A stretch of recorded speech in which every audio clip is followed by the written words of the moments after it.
Bismillahirrahmanirrahim.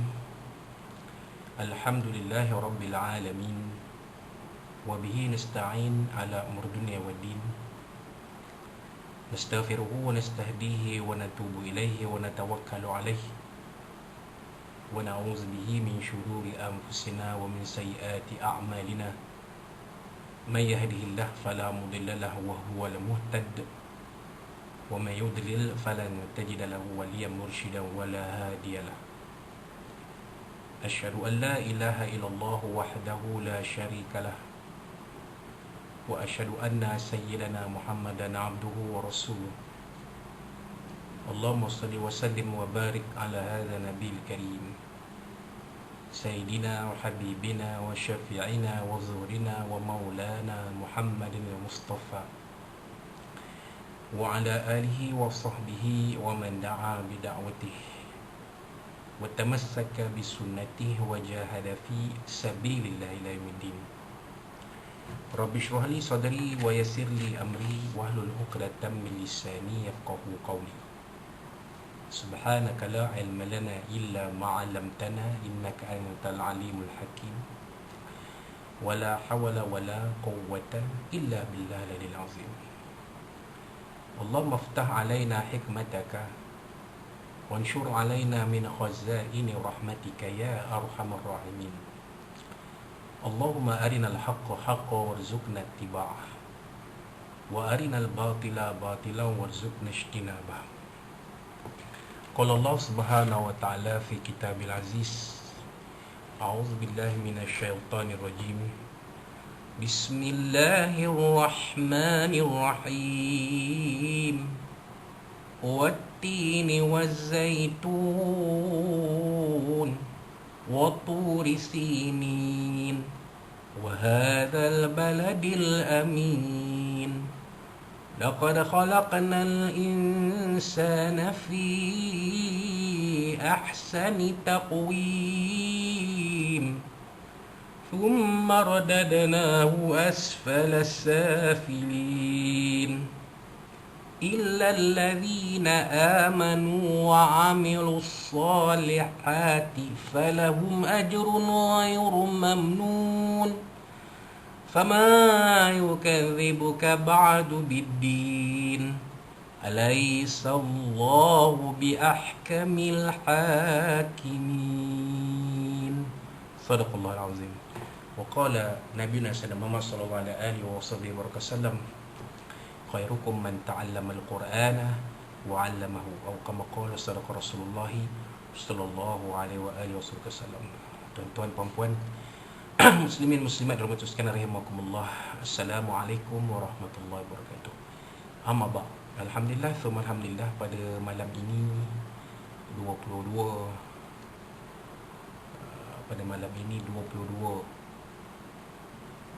Zulkaidah 1441 Hijriah bersamaan 13 Julai 2020.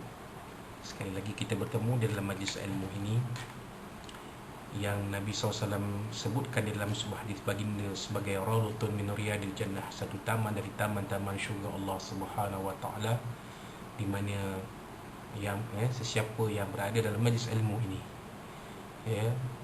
secara zahirnya mengikut hadis itu, hadis Nabi SAW ini akan diturunkan rahmat dan barakah dari Allah Subhanahu Wa Taala, dibawa oleh para malaikat, akan dikurniakan kepada mereka ketenangan, yakni sakinah dalam majlis ilmu itu, dan dikurniakan kepada mereka pahala yang sebaik-baiknya, ganjaran yang sebaik-baiknya dari Allah Subhanahu Wa Taala. Walaupun kita tidak berkumpul secara zahir, secara zahirnya, hakikatnya, secara zahirnya dalam majlis ilmu ini, kerana majlis ilmu ini diadakan secara maya. Tetapi apabila tuan-tuan dan puan-puan mengikuti kuliah-kuliah maya kita ini, insya-Allah diharapkan apa yang diberikan kepada mereka dalam majlis ilmu itu sikit sebanyak akan dikurniakan kepada kita juga, insya-Allah. Dan seperti mana yang tuan-tuan sedia maklumi, selain daripada pengajian kitab Syarah Matan Al-Barahin dan juga kitab Fiqh Haji Jilid 4, maka kita dalam kuliah maya ini kita meneruskan pengajian kitab At-Tafsirul Munir juzuk 30 sebuah kitab yang disusun oleh seorang tokoh ulama Silam dari negara Syria, iaitu almarhum Syekh Dr. Wahbah Az-Zuhaili Ad-Dimashqi As-Suri rahimahullahu taala. Maka kali terakhir kita berkumpul dalam pengajian kitab ini, kita telah pun mengupas syarah surah At-Tin ini secara keseluruhannya, sampai kepada muka surat 303, di mana bahagian akhir kupasan tafsir surah At-Tin ini sampai kepada bahagian yang akhir, iaitu pedoman hidup dan hukum hakam. Berdasarkan ayat-ayat di atas dapat disimpulkan rumusan berikut. Pertama, Allah SWT bersumpah atas nama 3 tempat suci, iaitu kawasan di mana terdapat banyak pokok tin dan zaitun, atau kawasan tempat tinggal para nabi sebelum ini dan tempat turunnya wahyu-wahyu. Jadi jelas dalam ayat yang pertama dan yang kedua, Allah SWT bersumpah dengan pokok tin, pokok zaitun dan bukit Tur Sina, di mana bumi yang suburnya tumbuh pokok tin dan zaitun ini, itu bumi Timur Tengah, bumi Mediterranean Timur Tengah ini tempat munculnya para nabi dan rasul utusan Allah Subhanahu Wa Taala. Dan bukit Tur Sina itu sendiri adalah tempat di mana Nabi Musa AS menerima wahyu dari Allah Subhanahu Wa Taala. Bukit Tur Sina di mana Allah SWT berdialog dengan Nabi Musa, dan kota suci Makkah tempat berdiri Masjidil Haram yang berlembayungkan keamanan kepada penghuni di sekitarnya. Dan juga Allah SWT bersumpah dengan wahadzal baladil amin. Sebenarnya kita huraikan dalam tafsir kuliah yang lepas bahawa al-baladul amin itu merujuk kepada kota Makkatul Mukarramah sebagai negeri yang aman sentosa. Walaupun pada satu ketika tahun ini diperintahkan suatu kuasakan satu perintah berkurung kepada penduduk Makkatul Mukarramah kerana terjadinya penularan wabak COVID-19. Tapi ini tidak bermaksud menafikan hakikat bahawa Makkah Al-Mukarramah itu adalah Al-Baladul Amin. Tidak. Kerana apa? Kerana wabak berbahaya seperti COVID-19 ini, dia tidak mengira tempat, tuan-tuan. Dia boleh menimpa sesiapa saja di atas muka bumi ini, sekiranya manusia tidak mengambil berat soal keselamatan dan kesihatan diri. Kalau manusia mengambil ringan tentang perkara-perkara ini, hanya sekadar COVID-19 ni hanya sekadar satu demam sesama biasa, flu biasa, maka kealpaan kita itu akan mengundang bencana. Jadi inilah yang berlaku di Arab Saudi, di mana telah dilaksanakan perintah berkurung di kota Al-Makkatul Mukarramah. Dan sehingga ke hari ini pun kita dimaklumkan bahawa kota Makkatul Mukarramah ini tidak boleh dikunjungi oleh jemaah haji dari luar negara pada tahun ini, pada musim haji ini. Pada musim haji ini hanya rakyat Arab Saudi dan rakyat warga negara asing yang tinggal di Arab Saudi sahaja yang dibenarkan mengerjakan ibadah haji pada musim haji ini. Jadi sebenarnya yang disebut Al-Baladul Amin itu maksudnya aman daripada segala huru-hara, segala perang, peperangan, pertempuran darah. Tetapi tidak bermakna penduduk kota Mekah itu tidak kebal daripada terkena wabak-wabak yang berbahaya. Kalau tak, habislah semua orang di dunia nak duduk di kota Mekah. Sebab kota Mekah memang selamat. Duduk dalam kota Mekah tak kena sakit apa pun. Demam tak kena, sesama tak kena, apa pun tak kena, sihat walafiat sampai mati. Jadi ini tak betul. Ini tidak tepat. Yang tepatnya ialah Al-Baladul Amin itu ialah negara yang aman sentosa, aman sejahtera daripada sebarang kacau bilau, huru-hara, peperangan, konflik bersenjata yang menyebabkan pertumpahan darah. Jadi itulah dia. Kalau bumi-bumi lain akan berlakulah peperangan yang besar, bumi kita Malaysia pun pernah mengalami peperangan pada masa zaman peperangan dunia kedua dulu. Jadi bumi Mekah ni tak pernah dicatatkan dalam sejarah berlaku peperangan yang besar yang menyebabkan matinya beribu-ribu orang warga Mekah. Pernah terjadi pertumpahan darah dalam Masjidil Haram pada tahun 1979 kalau tak salah saya, iaitu adalah golongan pelampau yang menguasai Masjidil Haram beberapa ketika, sehingga tentera Saudi masuk untuk menumpaskan golongan-golongan ini. Maka berlakulah pertumpahan darah dalam Masjidil Haram, tapi dia tidak melibatkan warga Kota Mekah secara keseluruhan. Kota Mekah waktu itu masih lagi Al-Baladul Amin, dan sampai hari ini pun tidak berlaku peperangan, tidak berlaku pergaduhan, peperangan yang menyebabkan korban beribu-ribu nyawa yang tak berusaha, tak ada tuan. Baik. Allah SWT bersumpah dengan 3 perkara di atas, bahawa dia telah mencipta manusia dengan sebaik-baiknya, baik dari segi fizikal maupun dari sudut fungsinya. Jadi ayat yang berikutnya Allah Ta'ala menekankan, setelah bersumpah dengan pokok tin, buah zaitun, buah tin, buah zaitun, dengan Bukit Tursina, dengan Makkatul Mukarramah, maka Allah Ta'ala menegaskan bahawa manusia ini adalah sebaik-baik ciptaan Allah SWT yang diciptakan paling sempurna. Dan manusia mempunyai kelebihan yang tidak ada pada makhluk-makhluk lain. Apa dia tuan-tuan? Iaitu manusia ini dikurniakan akal. Dengan manusia dikurniakan akal lah manusia boleh menjadi khalifah di atas muka bumi, mentadbir bumi ini sampai ke hari ini, membentuk tamadun-tamadun kemanusiaan, tamadun kehidupan yang hebat. Kenapa? Kerana dengan akal yang dikurniakan pada manusia ada dipanggil sebagai ada inovasi, kreativiti, inovasi dan sebagainya. Maka kita lihatlah banyak benda-benda yang dicipta oleh manusia. Rumah manusia cipta, kereta manusia cipta, kamera yang merakam gambar kita ni pun ciptaan manusia, bukan kucing yang cipta kamera ni. Apa benda yang dicipta oleh kucing? Apa benda yang dicipta oleh gajah? Apa benda yang dicipta oleh haiwan-haiwan yang lain? Tiada. Mereka hanya memanfaatkan sumber alam yang ada di sekeliling mereka saja. Mereka tidak ada akal fikiran untuk memikir daripada benda yang ada ni kita nak buat apa, tak ada. Pada mereka ada makanan, makan, ada minuman, minum, sakit perut, berak, buang air besar, buang air kecil, dan ada pasangan, kahwin. Itu saja. Kan? Tapi manusia tidak. Manusia dengan akal yang digunakan Allah SWT, manusia menjadi makhluk Tuhan, makhluk Allah yang paling hebat di atas muka bumi ini. Namun apa yang disebut oleh pengarang kitab ni, sebagian manusia dikembalikan semula menjadi makhluk yang paling rendah semasa tua, sehingga menjadi nyanyuk ketika usia lanjut bagaikan kanak-kanak di peringkat awal kejadiannya.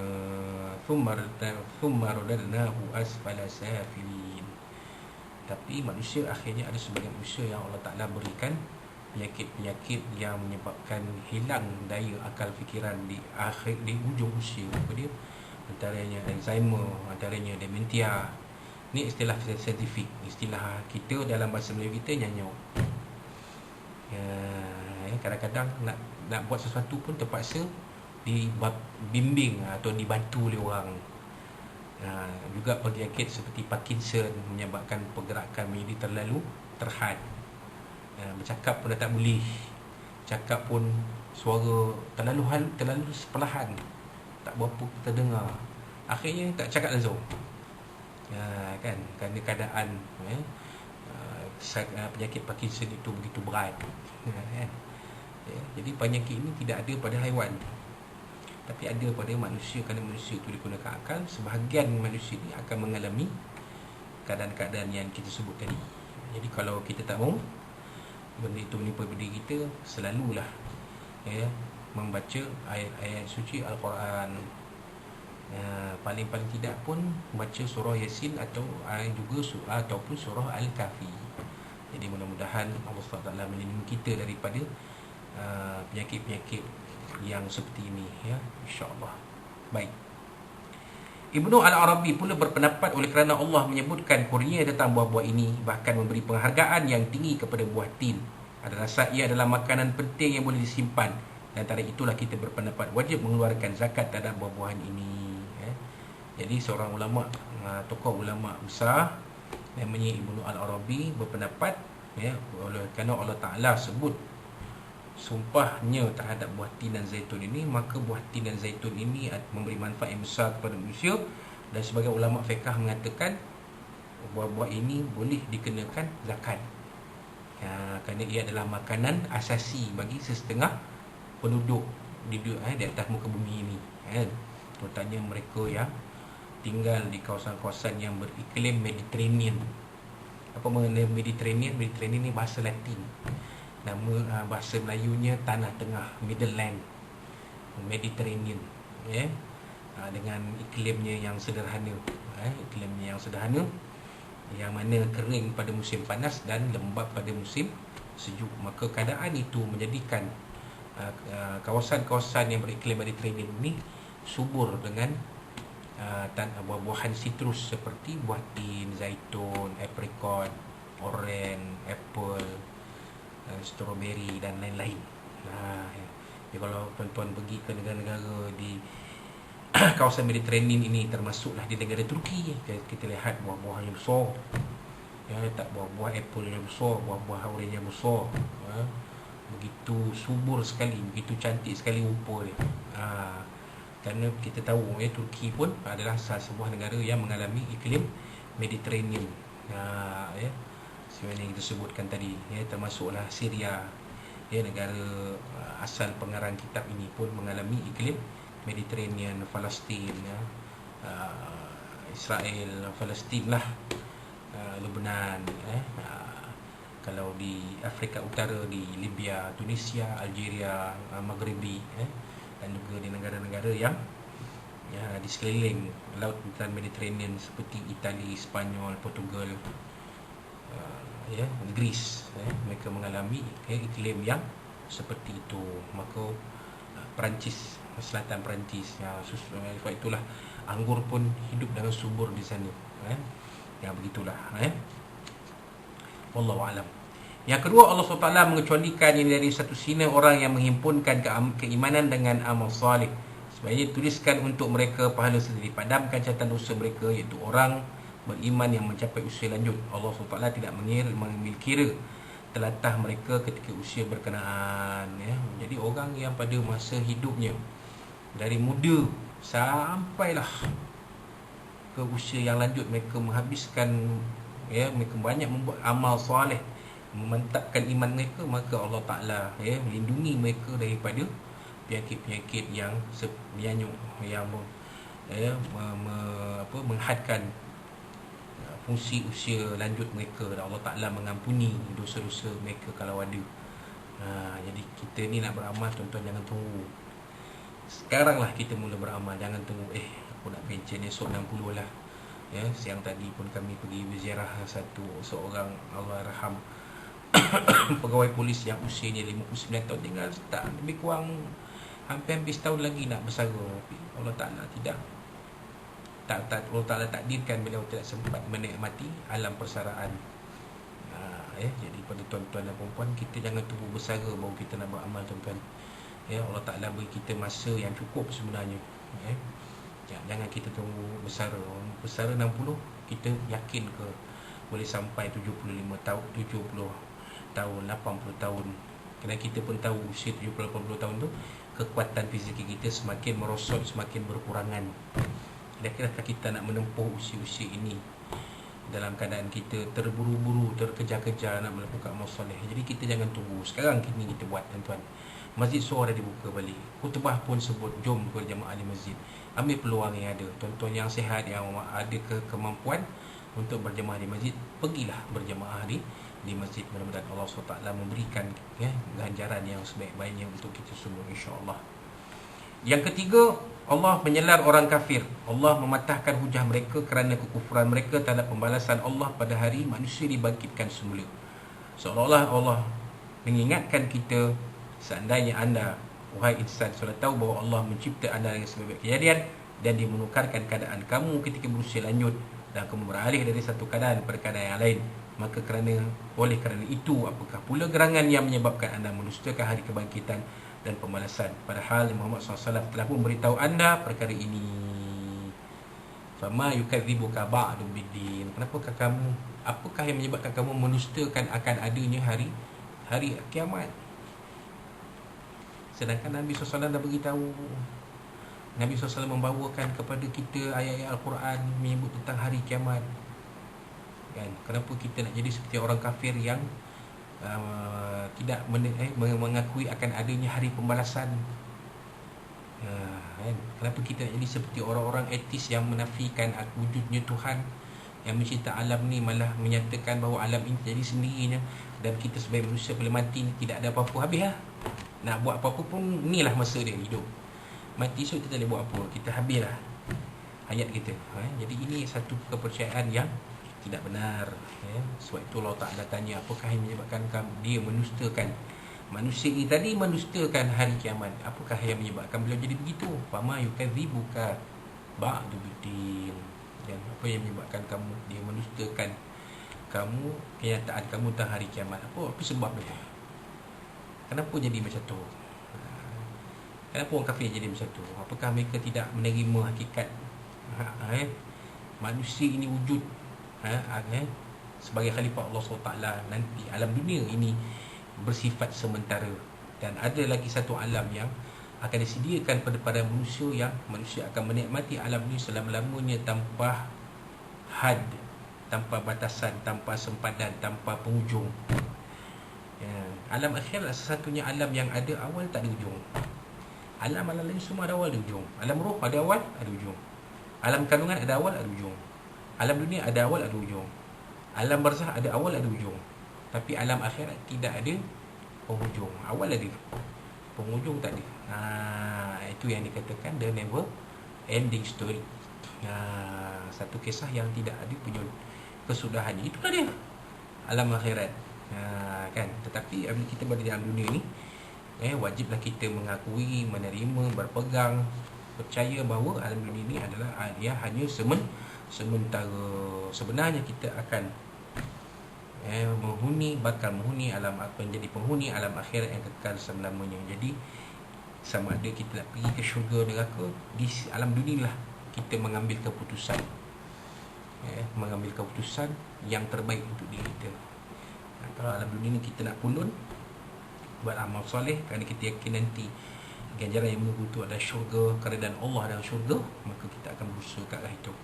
Tapi kalau kita main-main, kita berlaku tak serius, kita ambil beringan, kita bersikap acuh tak acuh, ditakuti sebaliknya akan berlaku. Wal'iyahzubillah. Kita tak maulah sampai pada kita terjadi perkara-perkara seperti itu. Kerana Nabi SAW sudah memberitahu kepada kita, menyampaikan Al-Quran kepada kita, menyebutkan dalam hadis baginda tentang perkara ini. Maka Allah SWT tanya, apakah yang menyebabkan manusia itu menustakan kamu, wahai Muhammad, berkaitan dengan adanya hari kiamat? Dan yang keempat, yang akhir sekali, tidakkah kalian mahu berakukan bahawa Allah adalah pencipta yang paling sempurna dalam setiap penciptaannya, hakim yang paling benar dan adil dalam penghakiman di antara hamba-hambanya? Itu dia, alaihissallahu biahkamil hakim. Maka Allah Ta'ala itu seadil-adil hakim. Manusia boleh jadi hakim, tapi belum tentu jadi hakim yang maha adil. Hakim yang maha adil adalah Allah Subhanahu Wa Ta'ala. Al-Adil, salah satu nama Allah yang kita sebut dalam Al-Asma'ullahil Husna, nama Allah yang 99, satunya ialah Al-Adlu, yang maha adil. Allah Ta'ala ni maha adil.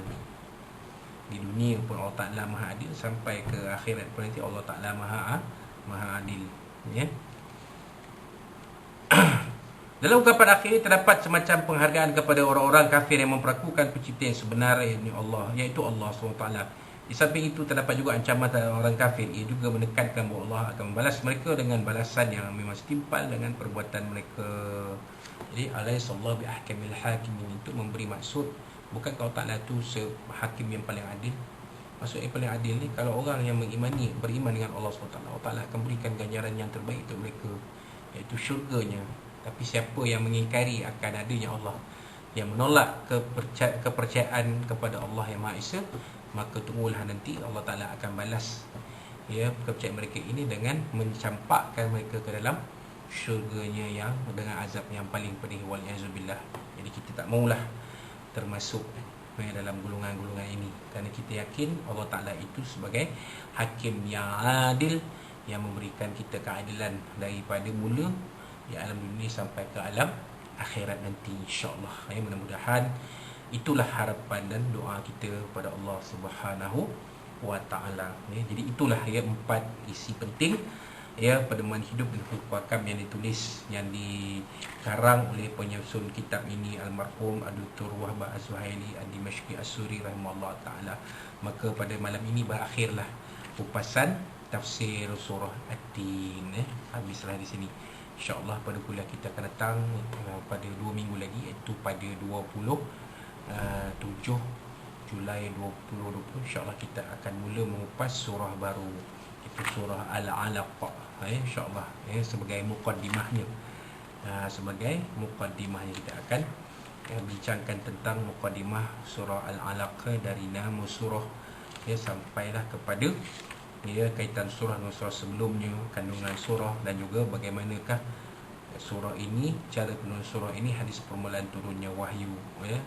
Kerana surah Al-Alaq ayat pertama hingga kelima surah Al-Alaq ini adalah ayat-ayat terawal Al-Quran yang diturunkan kepada junjungan besar kita Nabi Muhammad SAW. Jadi kita akan mula dari muka surat 305 surah Al-Alaq ini pada kuliah kita yang seterusnya, kuliah yang kedua pada bulan ini, untuk kupasan kitab At-Tafsirul Munir, iaitu pada 27 Julai 2020. InsyaAllah ta'ala kita akan bertemu pada waktu yang disebutkan tadi, insyaAllah. Jadi itulah dia sikit sebanyak apa kita boleh kongsikan pada malam ini. Mudah-mudahan apa yang sempat kongsikan pada malam ini bermanfaat untuk kita bersama.